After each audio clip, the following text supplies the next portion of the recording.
प्रभु की वजह से हूँ। मैं और मेरा बेटा हम रास्ते में आ रहे थे अपने घर को, तो इधर कमरे में एक भराव पड़ रहा था, वहां जेसीबी चल रही। उस जेसीबी ने जैसे दीवार में अपना टच करा और वो दीवार पूरी तरीके से हमारे दोनों बाप बेटों के ऊपर आ गई। मैं और मेरा बेटा था, हम दोनों उस दीवार में, पूरे 10 फीट की दीवार थी ईंटों की, और उसमें हम पूरे के पूरे दब गए। हमारी गाड़ी पूरी की पूरी टूट गई। हम हताश हो गए, हम सोच रहे कि अब हम मर जाएंगे। मैं कहने लगा कि मेरे बेटे को बचाओ, और बेटा कह रहा मेरे डैडी को बचाओ। तो प्रिय भाई बहन, हम इस जगह में पहुंच गए, इस आफत में पड़ गए, हम ऐसी सिचुएशन में पहुंच गए कि अब हम सोच रहे अब हम क्या करें, अब हम मर जाएंगे, अब हमारे बच्चों का क्या होगा। और सबसे ज्यादा ये कि प्रभु मैं तेरे वचन कैसे लोगों तक पहुंचाऊंगा, क्योंकि मेरा हाथ पैर अब टूट गए हैं, शायद मैं मर भी जाऊंगा।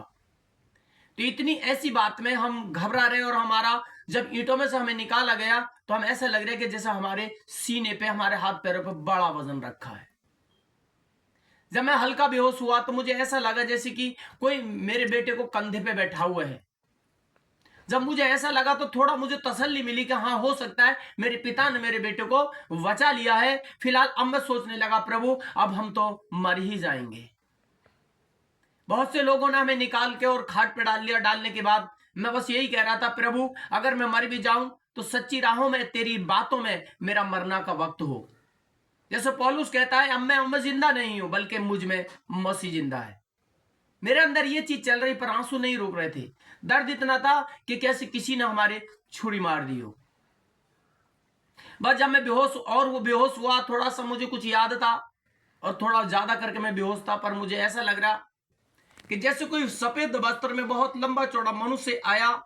उसने वस्त्र के सफेद कपड़े थे उसके, और आके उसने मुझे टच किया और कहा बेटा मत डर।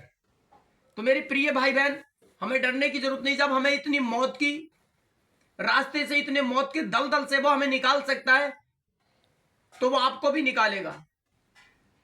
ऐसी ऐसी जरूरत जो हमारे पास नहीं होती वो हमें देगा। बस एक चीज है, वो कह रहा है कि विश्वास करना, मैं तेरे साथ हूं।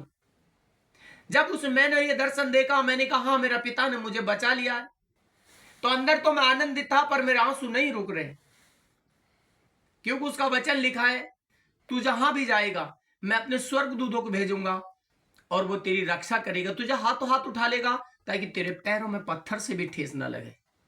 प्रिय भाई बहन, ये हमारे जीवन है, और उसी जीवन के उपरांत ये भजन आप तक पहुंचा रहे हैं। प्लीज आप इसको सुनना, गौर से सुनना, ध्यान से सुनना, ताकि यह आपको भी आशीषित करे। जय मसीह की।